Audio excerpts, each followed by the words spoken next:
हाँ हेलो। मेरा नाम है अमित कुमार। ठीक है। जो है हम आज स्टार्ट करने वाले हैं क्लास 10th फिजिक्स। ठीक है। फिजिक्स में हम क्या पढ़ेंगे? हम पढ़ेंगे पहले जो है प्रथम चैप्टर के बारे में पढ़ते हैं। देन उससे पहले हम ये समझते हैं कि फिजिक्स क्या होती है। ठीक है। तो फिजिक्स होती है किसी भी कोई वस्तु ले लो, उसका जो भी हमें सुसंगठित ज्ञान हो, यानी कि उसकी पूरी जो स्टडी करने, उसकी उस वस्तु की बारे में पूरी तरह से स्टडी करना। ठीक है ना। वो हम उस वस्तु की जिस हम विज्ञान की जिस भाषा में जो इसका यूज करते हैं उसे कहते हैं फिजिक्स। ठीक। देखो क्या करते हैं बेटा, देखो किसी भी वस्तु के सुसंगठित ज्ञान को विज्ञान कहते हैं। ठीक है ना। देन कोई भी वस्तु है देन उसका सुसंगठित ज्ञान। ठीक है ना। हम उसका सुसंगठित ज्ञान देखेंगे, यानी कि पूर्ण रूप से उसमें कोई वस्तु है यानी क्या मतलब उसकी स्थिति है, यानी कि कोई भी वस्तु है जैसे क्या है, हम कोई भी वस्तु को बॉयल करते हैं ना, उसके अंदर का देखेंगे, उसमें ऊर्जा हीट वगैरह वो देखेंगे, देन उसका पूर्ण रूप से हम ज्ञान देखेंगे तो उसे विज्ञान कहेंगे। ठीक है ना। तो विज्ञान के अंतर्गत तुम्हारे तीन पार्ट है। नंबर 1 है फिजिक्स, नंबर 2 रसायन विज्ञान, नंबर 3 बायोलॉजी। ठीक है ना। तो उसके अंतर्गत हम आज फिजिक्स स्टार्ट करने वाले हैं तुम्हारी। देन फिजिक्स में जो है पहला चैप्टर है तुम्हारा प्रकाश का परावर्तन। क्या है? प्रकाश का परावर्तन। ठीक है। प्रकाश का परावर्तन बेटा, प्रकाश का परावर्तन। तो बेटा पहले हम समझते हैं कि प्रकाश क्या होता है।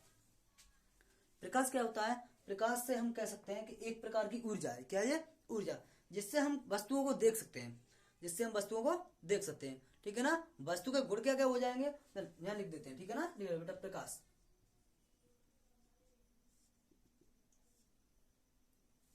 यहां लिखो प्रकाश एक प्रकार की ऊर्जा बेटा होती है जिसकी सहायता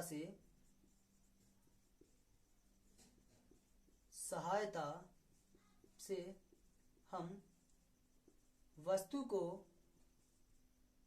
स्पष्ट देख सकते हैं। ठीक है ना। ये प्रकाश हो गया बेटा। ठीक है ना। प्रकाश ऊर्जा कह सकते हैं, प्रकाश को हम ऊर्जा कह सकते हैं। ठीक है ना।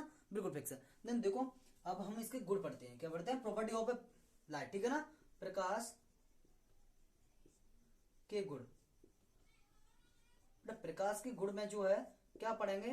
प्रकाश किस प्रकार का व्यवहार करता है, या प्रकाश की चाल वगैरह क्या होती है, प्रकाश के जो है तुम प्रकाश के बारे में स्टडी कर रहे हैं देन, तो प्रकाश किस तरह व्यवहार करता है और कौन सी दिशा में चलता है, कौन सी डायरेक्शन में चलता है और क्या होता है। ठीक है ना। और हम ये भी स्टडी करेंगे, इसमें ये भी बताएंगे देन प्रकाश की चाल क्या होती है। नंबर 1 है डालो बेटा, प्रकाश पॉइंट में लिखो, एक सीधी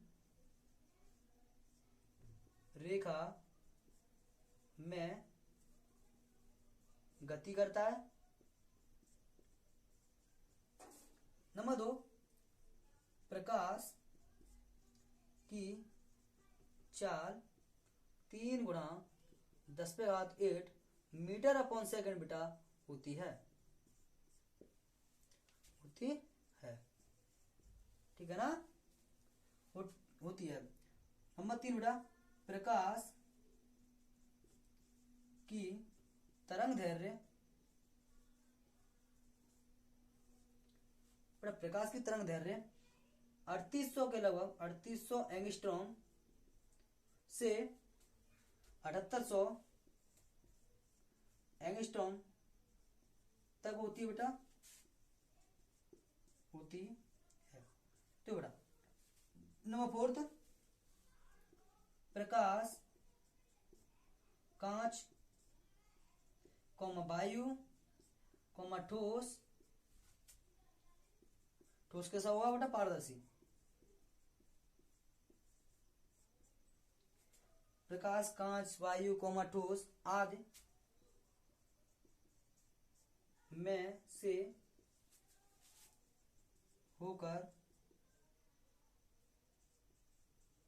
गुजर सकता है। ठीक, ये बताओ गुजरा। देन अब आपका जो है 4 पॉइंट हो गए। देन इसके अंदर जो है 3 पॉइंट, इसको आपको समझना बहुत जरूरी है, ठीक है ना। देन इसके समझने के लिए देखो आप जो समझ सकते हो कि प्रकाश की चाल 3 × 10⁸ है, अर्थात वह मीटर पर सेकंड, यानी 1 सेकंड में इतने मीटर चले जाएगी, ठीक है ना। प्रकाश कितना 1 सेकंड में जो 3 × 10⁸ मीटर की दूरी तय कर लेगा, समझ आएगा। देन इस मीटर का मतलब, इसका मतलब क्या है कि 3 के पीछे 8 जीरो, समझ गया, यानी कि करोड़ों में होगा। तो इतना मीटर 1 सेकंड में चल सकता है। अब आप सोच सकते हो कि आप 1 सेकंड में जो पलक नहीं झपका सकते हो, देन वो 3 करोड़ के लगभग जो है मीटर दूरी तय कर लेता है, समझ आया। देन आप समझ गए होंगे, ठीक। देखो यहाँ पे तरंग दैर्घ्य, प्रकाश की जो तरंग दैर्घ्य है 3800 एंगस्ट्रॉम से 7800 एंगस्ट्रॉम होती है। देन क्या, जो हमारा प्रकाश है वो बेटा हमें दीप्त प्रकाश, अदीप्त प्रकाश, दो प्रकाश का प्रकाश होता है। देन दीप्त और अदीप्त, तो उसके अंतर्गत हम ये देखेंगे कि जो हमारा बैगनी रंग का प्रकाश होता है वो बैगनी, और यहाँ पर रेड बेटा, है ना। तो इन दोनों की ये रेड और वोलेट, बैगनी, ठीक है ना, इसके अंतर्गत जो है ब्लू, ब्लू मान नीला, ठीक है ना, और वॉयलेट मान बैगनी, ठीक है ना। तो वॉयलेट, वॉयलेट, वॉयलेट बेटा, और ये होता है रेड, RED, ठीक, रेड बेटा। तो इसके अंतर्गत जो भी प्रकाश होगा वो तो 3800 से 3800 एंगस्ट्रॉम होगा। देखिए कितना, इसका जो तरंग दैर्घ्य होगी इसकी होगी 3800 एंगस्ट्रॉम, 3800 एंगस्ट्रॉम, और इसकी जो तरंग दैर्घ्य होगी यहाँ पर 3800 एंगस्ट्रॉम। अगर आपको प्रकाश कहीं भी इस प्रकार का मिलता है कि उसका जो तरंग दैर्घ्य है 3800 एंगस्ट्रॉम से अधिक है बेटा, देन तो आप उससे कहोगे ये हो गया हमारा अवरक्त प्रकाश, क्या होगा, अवरक्त प्रकाश हो जाएगा, ठीक है ना। देन अगर वो इसके अंतर्गत आता है, इसके अंतर्गत है, हम कहेंगे दृश्य प्रकाश, क्या कहेंगे उसे, दृश्य प्रकाश। रेड और वॉलेट इसके अंतर्गत आता है, देन उसे कहेंगे हम दृश्य प्रकाश, उसके ऊपर कहेंगे अदृश्य प्रकाश या अवरक्त प्रकाश, ठीक है ना, समझ आया, बिल्कुल। और नीचे, इससे नीचे आता है तो उसे कहेंगे पराबैंगनी प्रकाश, क्या कहेंगे, पराबैंगनी प्रकाश, पराबैंगनी प्रकाश। ये होता है, ये हो जाता तुम्हारा दृश्य प्रकाश जी, अवरक्त प्रकाश, ठीक है ना। इससे नीचे पराबैंगनी, देन बीच में दृश्य, उससे ऊपर अवरक्त, ठीक। अच्छा, हमने जो है आज इतना बड़ा बेटा कि होकर गुजर सकता है, ठीक है ना। देन आप इसका मतलब समझ गए होंगे। और यहाँ लिख लेना, चूंकि यहाँ लिख लेना डॉट पॉइंट में, यहाँ पर यहाँ लिख लो, ठीक है, आप लिख लेना, ठीक है। यहाँ कोष्टक में लिखना आप कि 1 एंगस्ट्रॉम बेटा बराबर होता है 10⁻⁻10 मीटर, ये कोटि होती है बेटा। कितना होता है, दिख रहा है आपको या नहीं, नहीं दिख रहा है, ऊपर लिख देता हूँ इसको, चलो ये तो आपने नोट कर लिया होगा, चलो इसे ठीक है।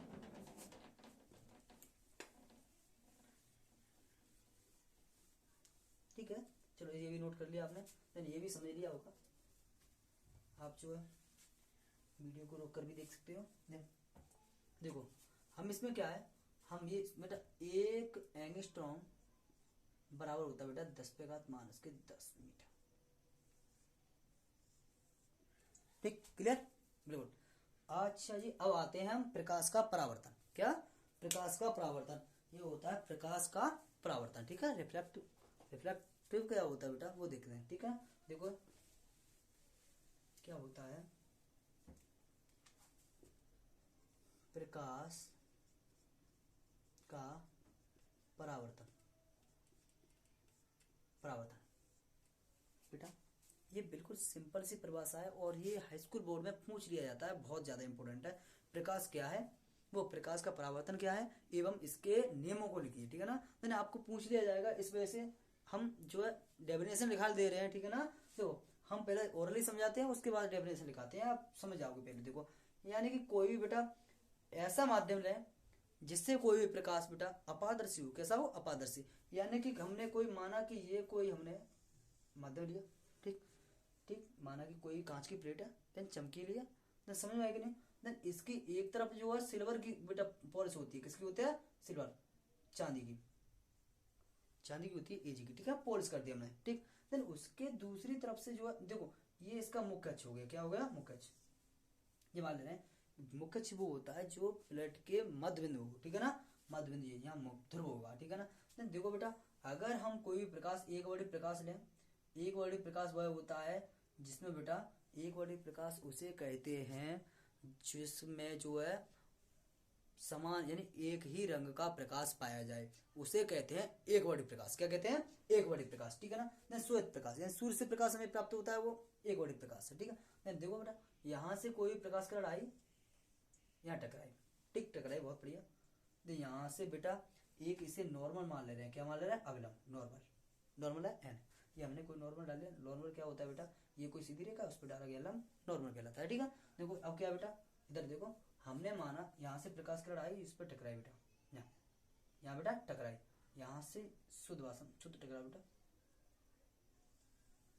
यहाँ इस पर टकराई। ठीक है ना। अब देखो बेटा, अगर प्रकाश किरण आ रही है तो उसे कहेंगे इंसिडेंट रे, यानी कि आपतित किरण। ठीक है। आपतित किरण इस पर टकराई और इससे टकराकर बेटा, इससे टकराकर और उसी माध्यम में वापस लौट गई, उसी माध्यम में वापस लौट की बेटा, ये हो गया माध्यम। ठीक है ना। तो माध्यम का मतलब ये है, इस प्रकाश के ये किरण है ना, इसकी तरफ एक दूसरा माध्यम होगा, देन इसकी तरफ दूसरा माध्यम होगा। ठीक है ना। ये प्रकाश किरण इस माध्यम से आ रही है, देन उसी माध्यम में परावर्तित होकर पुनः लौट गई। ठीक है ना। तो इस प्रकार जो है, इस प्रकार के प्रकाश को हम कहेंगे परावर्तन प्रकाश। क्या कहेंगे? परावर्तन प्रकाश। तो इसमें देखो बेटा, यहाँ पे जो टकरा रही है बेटा, इसे कहते हैं ध्रुव। क्या कहते हैं? ध्रुव। ठीक है, बहुत बढ़िया। देखो यहाँ पर जो प्रकाश किरण आई, देन ये अविलंब है बेटा, अविलंब के साथ आपतित किरण आपतन कोण बनाती है, इसे आई से रिप्रेजेंट करते हैं, आई इंसिडेंटली। ठीक, बहुत बढ़िया। देन और परावर्तित किरण है, देन परावर्तन हो रहा है। ठीक है ना। जब परावर्तन हो रहा है बेटा, तो ये परावर्तन कोण बनाएगा, रिफ्रैक्टेड। ठीक है ना। रिफ्रैक्टेड एंगल, तो आर, कौन सा बेटा? आर। रिफ्लेक्टेड एंगल हमारे आर। ठीक, समझ गए? नहीं जी, आर एंगल बनाएगा और जी आई एंगल। समझ गए? जी बेटा, आपतित प्रकाश है, कौन से जी? आपतित प्रकाश है, आपतित किरण। जी बेटा, परावर्तित किरण, किरण। ठीक, ये तुम्हारा कोई अविलंब हो गया, नॉर्मल। ठीक है ना, अविलंब हो गया। देन जी कोई वो अपारदर्शी प्लेट होगी। ठीक है ना, चमकीली, देखो कांच की प्लेट होगी। अब मैं डेफिनेशन के लिए यहाँ दर्शा दे रहा हूँ बेटा, इसी समझ जाओगे आप। प्रकाश का किसी चमत्कार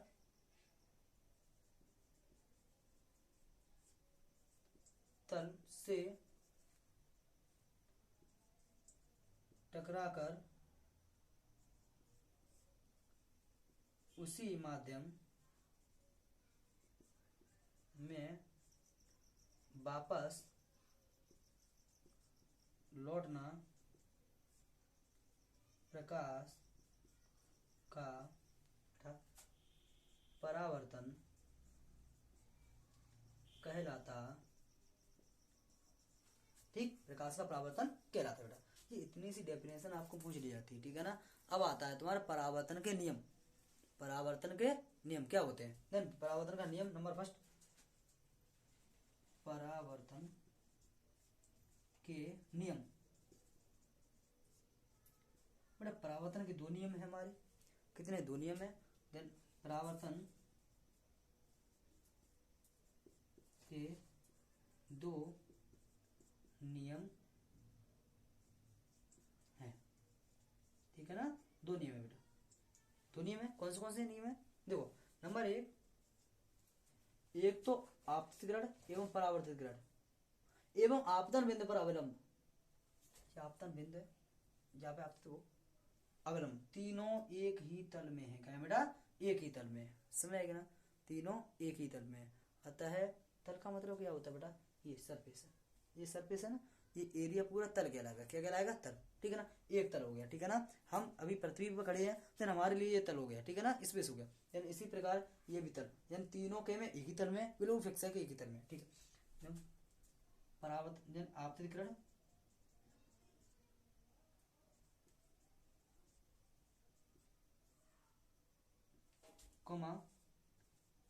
परावर्तित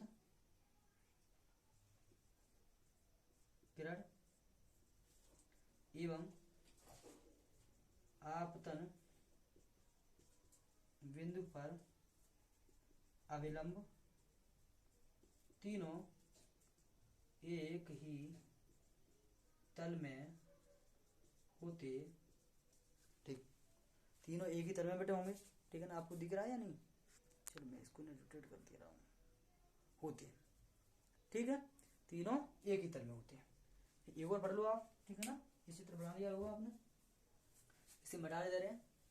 एक चीज और देख रहे हैं इसमें, देखो आपतन कोण एवं अपरावर्तन कोण सदैव बराबर होंगे, ठीक है ना, जो अवलंब से इतना कोण ये बना रहे उतना ही ये रिफ्लेक्टेड होगा, ठीक है, समान कोण पर बेटा परावर्तन होगा। देन यहाँ पे एक और इसी प्रकार इसी को लिख दे रहे हैं जो बोला हमने, नंबर सेकंड, परावर्तन कोण तथा आपतन कोण, कोण बेटा सदैव बराबर होते, ठीक, अर्थात कोण आई बराबर कोण आर, समझ आएगा नहीं? ठीक है, या आप ऐसे भी कह सकते हो आपतन कोण या परावर्तन कोण बराबर होते हैं, कोई दिक्कत नहीं, ठीक, उसमें जो है दोनों इक्वल है तो किसी भी पोजीशन पे रख सकते हैं। चलो आज के लिए इतना ही बहुत है, और आपके वीडियो आपकी आती रहेगी, और आप जो है करना करें, और ठीक है, चैनल को सब्सक्राइब करें और लाइक करना ना भूलें, ठीक है।